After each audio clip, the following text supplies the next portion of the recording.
Keyboard Maestro for the Mac. Oh, where do you even start?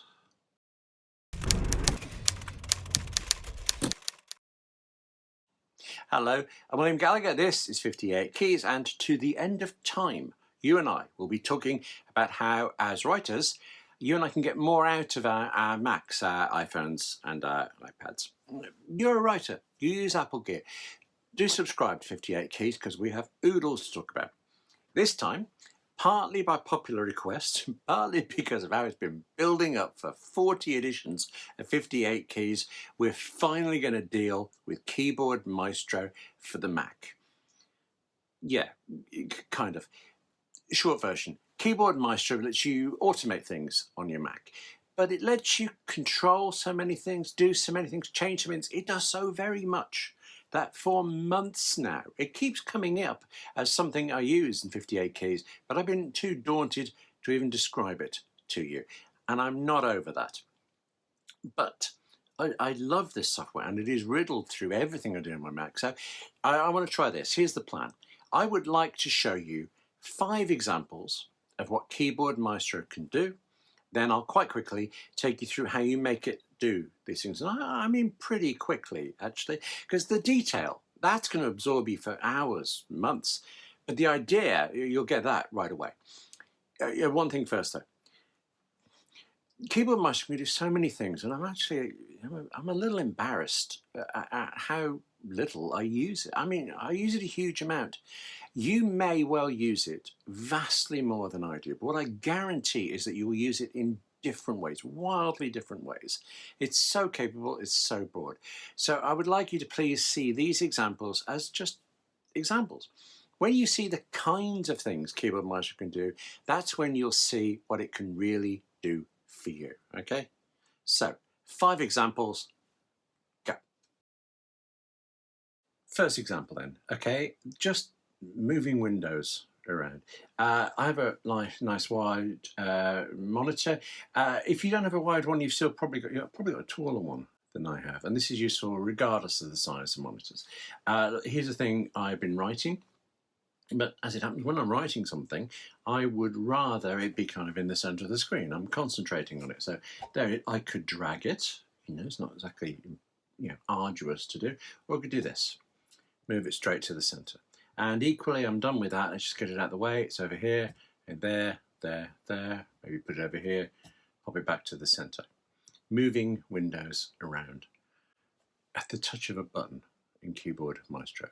I probably do that 20 times a day. I don't mean to get into quantifying how many times I use this, because you stop thinking about it. It's just, this is what I'm working on. That's what I'm consulting now. Reading this, that's done, gone, out of the way, move on to the next.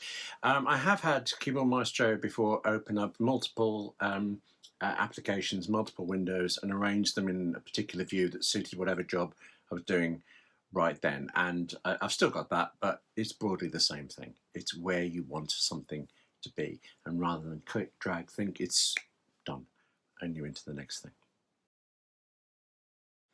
Next, since just been looking at something or writing in a window, here's that text. If I look around, it's actually a self-distract blog. I write a blog called Self-Distract every Friday, and this one happened to mention, I know it's in there, there it is, HomePod Mini. Okay, there's a mention of the HomePod Mini. Okay, well, let's say I want to, this is going online, I want to give you a link to that in case you're interested as well. Fine.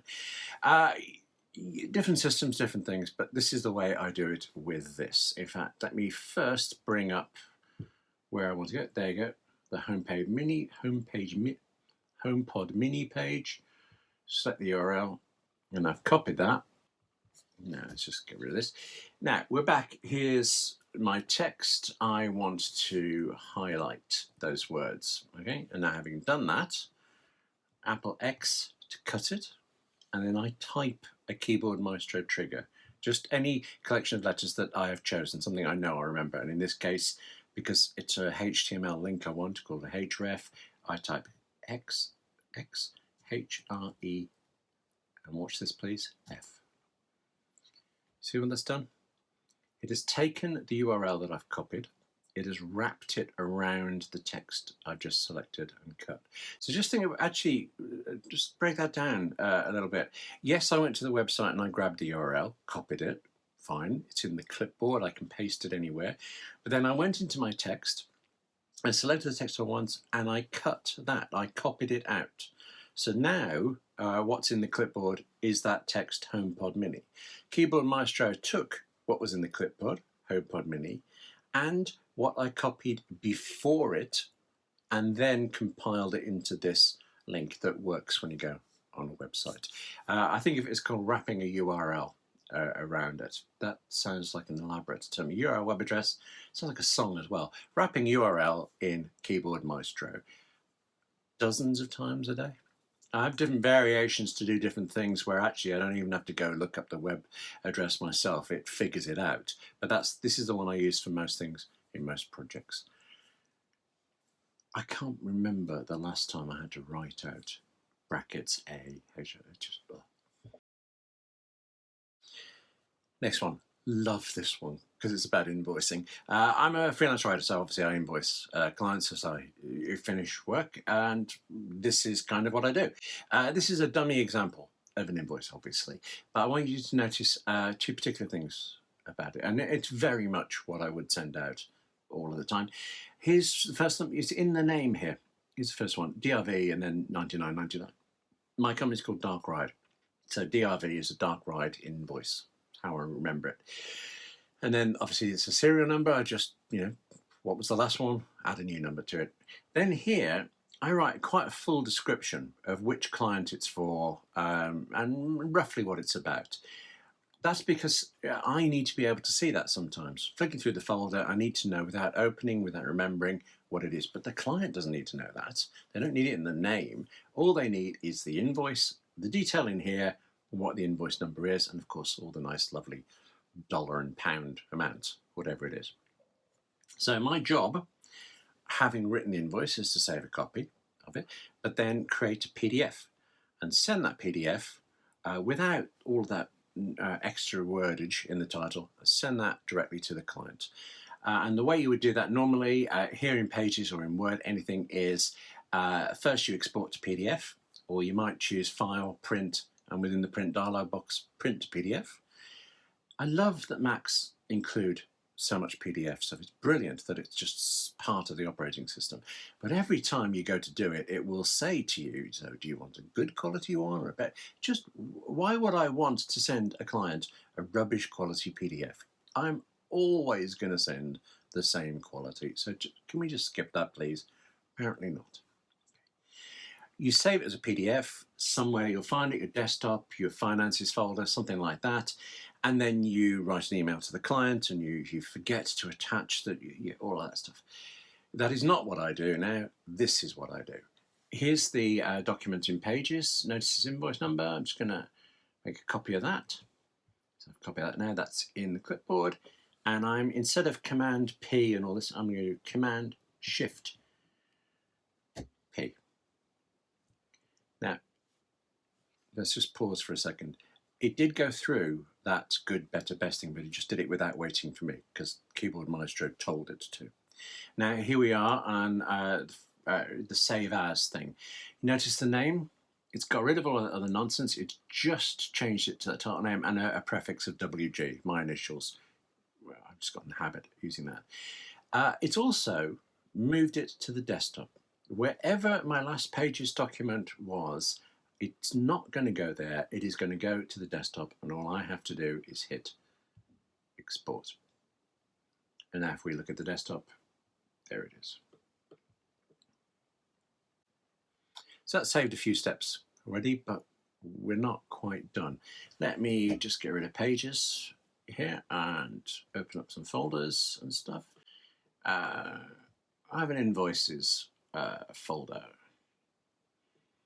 I'd like you to watch what happens now. So here's the folder, lots of lovely invoices. Here's the new invoice. I drag it in here, I let go, and now we've got this. Let me move it up here where you can see it properly.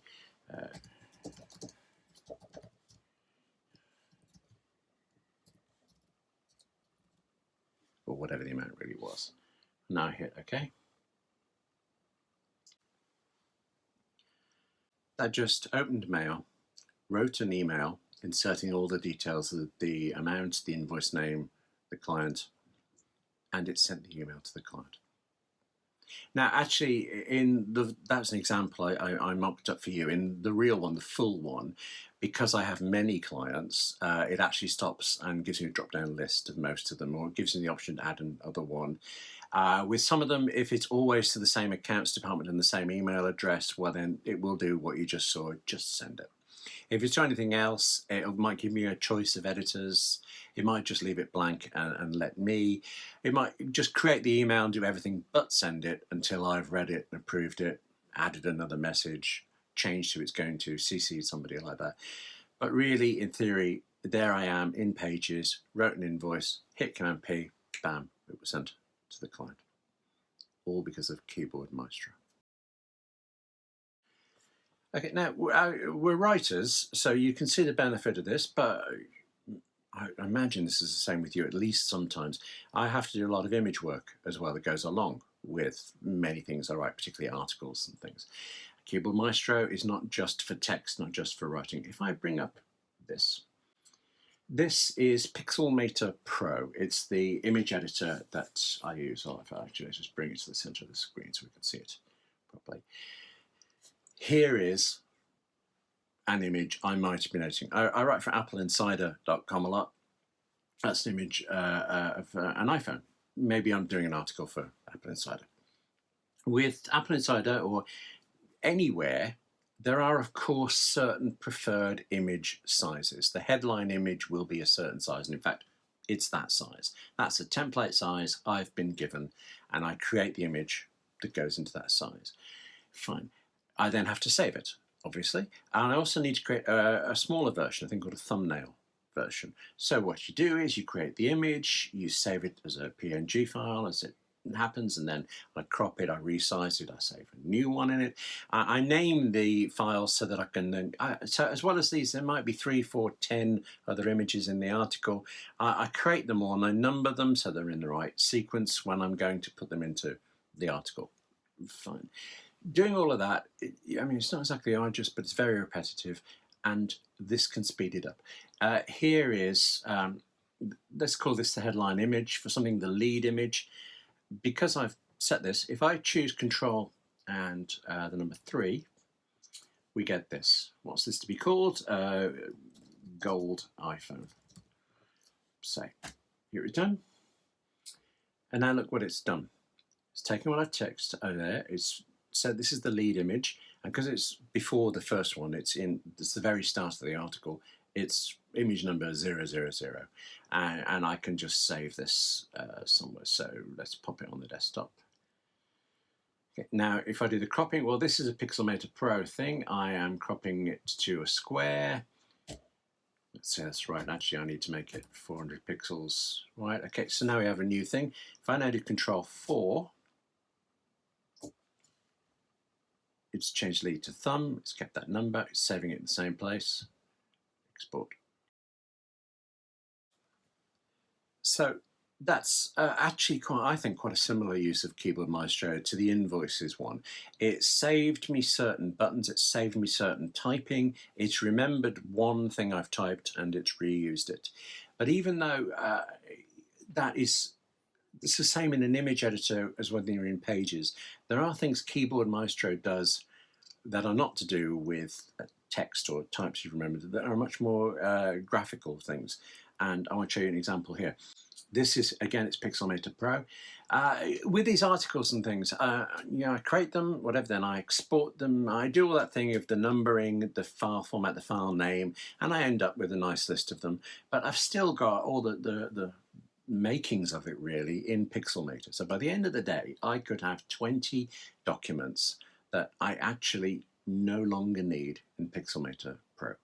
If you quit Pixelmator Pro, or really pretty much any image editor, it will just remember them all and open up again, or it will go, oh, come on now, William, like it's like 10 here. You need to go through these all. So, but I know in this case, I don't need any of them. So what I would like to be able to say is, now you're fine. Get rid of the lot. and instead I have to close one, wait for it to come up with the save option, choose the delete button, wait for the next one, choose the delete button, and so on and so on. But actually, let me just show you this with just one example first. Let's close whatever this is.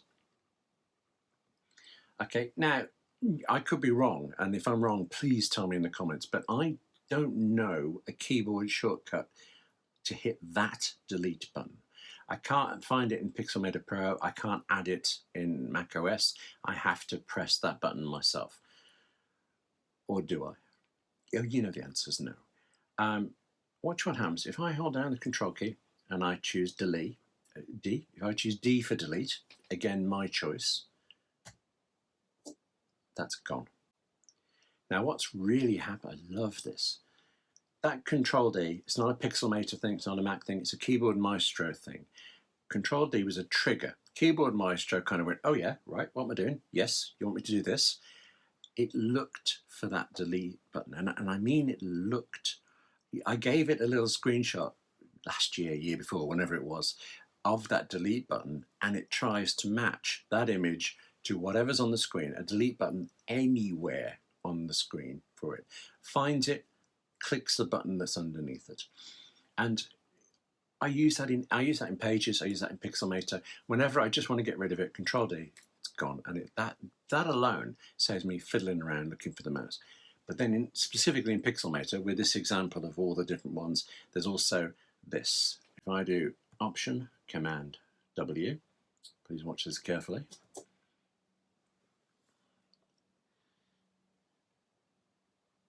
And then that sheet always ends on the last one. I need to do that myself. Everything up to the last one, so 19 of the 20, Pixelmator Pro will wait for that delete button to appear, see the button, press it, move on to the next one, close that document, on to the next, over and over and again. Now, again, any one of these saves a pixel of a second, but when you have a lot of them, and you've just finished all of this work, the ability to press 3 keys and then walk away for a cup of tea and knowing that it's getting on with things, that is the glorious benefit of Keyboard Maestro on a Mac. Everything you do in Keyboard Maestro, it starts with a trigger. You've pressed a certain combination of keys, you've typed a certain thing, you've dragged a file to a certain folder. There's just so many of these triggers. But whatever it is, once that trigger happens, Keyboard Maestro goes right, and it runs through a series of steps that you choose. I mean, for example, move this window to here. That's a step. Change this invoice's name. That might be another. It could be a couple of steps. You can have as many steps as you want. I mean, hundreds of these things. You can do loops too, where you say, all right, well, this is what I want, but do it 7 times, or do it until you've closed the last window. You can do conditional steps. If the window that I want to put in the center is Pages, well, move it to the center, but make it this wide. If it's Final Draft, move it to the center, but make it yay wide. You have to work out the steps involved and the sequence that you want it to happen, and then you have to pick from Keyboard Maestro's extraordinarily long list of potential actions and steps. It takes effort, it takes time. But think about that one where Pixelmator Pro, Keyboard Maestro closes all the documents that I don't want in P. I cannot remember how long it took me to figure out how to get it to do that, but I've used that at least once every weekday for 18 months or more. It's worth the effort, it's worth the time, and it's so absorbing. Look, I mean, you're a writer. You're looking for an excuse not to write? Keyboard Maestro will do you very nicely. Almost done now. You see the range and the power of Keyboard Maestro. You see how much I use it. You can tell how much I love this software. And you've gathered that I've loved it for very many years. So much use, so much love. The price does not matter. Except, I said to you that I was daunted over how to start describing Keyboard Maestro. I think if you haven't used it yet, you're very likely to be daunted when you start using it. I think that what usually happens with people is that they find one thing they want to do on their Mac that Keyboard Maestro can do, and so they buy it for that. Then when they've got it, they keep finding more and more things. And after a while, you cannot conceive of what great value Keyboard Maestro is. But at first, say all you actually want to do is move some windows around. Keyboard Maestro costs $36 or about £35. I honestly thought it was more, actually, so I went to check it again. I won't ever say that £35 is trivial. You would throw it away, but come on, £35 is trivial. Except 35 quid to move a window. There I might hesitate. But moving all of my windows, wrapping URLs, closing buttons, shutting documents, sending e-invoice, emailing to clients, 35 quid, I'm sold. There's also a free trial, so you can have a proper look at it before you will buy it. So do this for me, please. Go to keyboardmaestro.com, download the trial, roll up your sleeves, and you have a very, very good time making this glorious software dance. That's it for 58 keys. I am so glad that we finally got to talk about Keyboard Maestro, and I'd like to apologise in advance for the hours you're going to spend utterly riveted by it. I hope you enjoy it as much as I have. I know you'll get as much out of it as I have. Thank you for watching this. Take care of yourself, though, and I'll see you soon.